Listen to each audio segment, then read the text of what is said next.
Is music or test tones the best for evaluating speakers?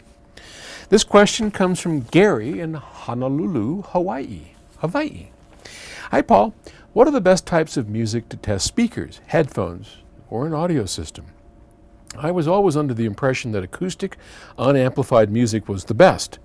I've just read an opinion by an Austrian YouTuber named Olav, who does reviews on Bluetooth speakers and recently in-ear earphones on his channel called Clavinet Junkie.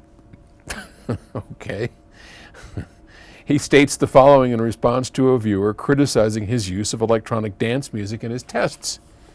And this is where you are mistaken, together with many other wannabe audiophiles.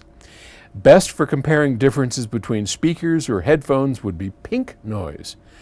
This reveals immediately where the flaws in frequency response are. The second is pop or rock. Well, I'm not sure Olav, my fellow YouTuber, and I agree. So, okay,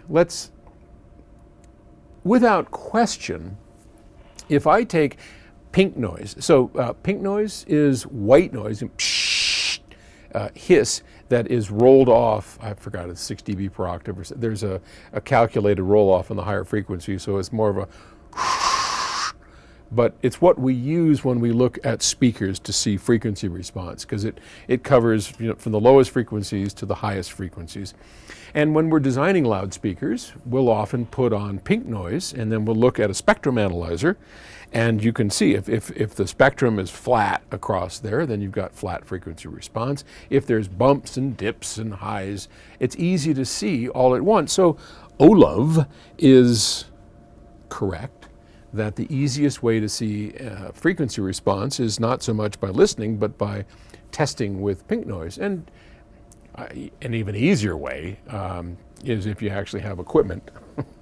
So we just run it on the Audio Precision, or I'll put it on the Clio system upstairs for speakers, and whoop, whoop, and bingo, there's your frequency response. So we don't even need pink noise. But I get he probably doesn't have much in the way of equipment. He's probably not an engineer. Okay.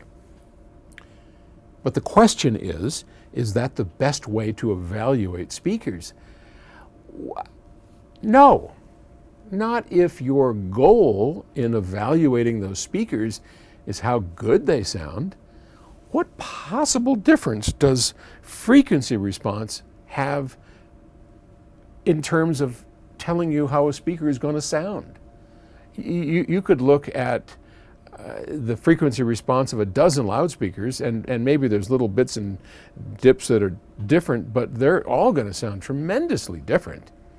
And it's frequency response is just one little thing. I mean, it's like trying to tell food how good is something going to taste if we measure the salt content or the sweet content. Pick three things: salt, sweet. What are the five senses?